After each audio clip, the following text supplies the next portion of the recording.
முதல் வாசகம் முன்னுரை. விண்ணகத்தில் தோன்றும் ஓர் அடையாளத்தை நமக்கு எடுத்துரைக்கிறது.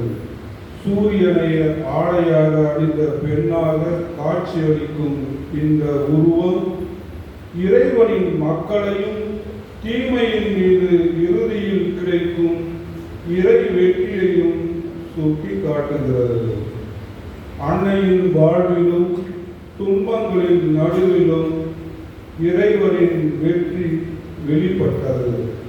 நமது வாழ்விலும் சோதனைக்குள்ளுக்கு நடுவே இறைவனின் நம்பி நிலைத்திருக்க அழைக்கும் இவ்வாசகத்திற்கு கவனமுடன் தெரிவிப்போம்.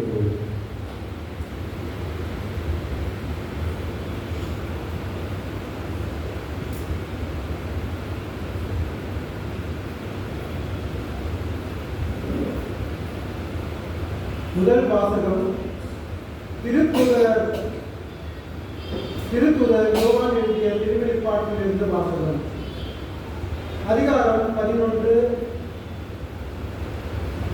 இறைவார்த்தைகள் 19 மற்றும் அதிகாரம் 12 இறைவார்த்தைகள் 1-6 மற்றும் 10 முடிய. விண்ணகத்தில் கடவுளின் கோயில் திறக்கப்பட்டது. அந்த கோயிலில் உடன்படிக்கை பேழை காணப்பட்டது. வானில் பெரியதோர் அடையாளம் தோன்றியது. பெண் ஒருவர் காணப்பட்டார்.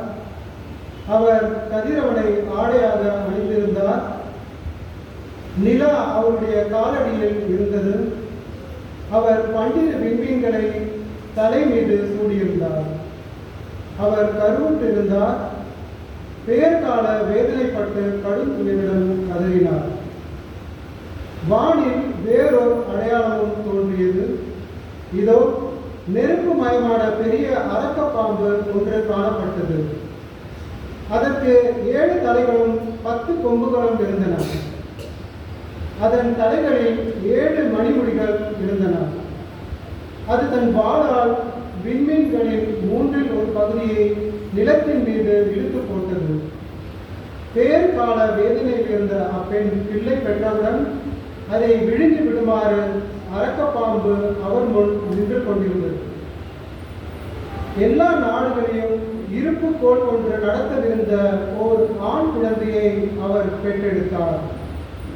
அக்குழந்தையோ கடவுளிடம் அவரது அரியணை இருந்த இடத்திற்கு பறித்து செல்லப்பட்டது. அப்பெண் பாலை நிலத்திற்கு ஓடிப்போனார். அங்கு 1260 நாள் அவரை பேணுமாறு கடவுள் அவருக்கென ஓர் இடத்தை ஏற்பாடு செய்திருந்தார். பின்பு விண்ணகத்தில் ஒலித்த பெரியதோர் குரலை கேட்டேன். அது சொன்னது, இதோ மீட்பு, வல்லமை, நம் கடவுளின் ஆட்சி, அவருடைய மெசியாவின் அதிகாரம் ஆகிய அனைத்தும் வந்துவிட்டன. ஆண்டவர் வழங்கும் அருள்வாக்கு. இறைவனுக்கு நன்றி.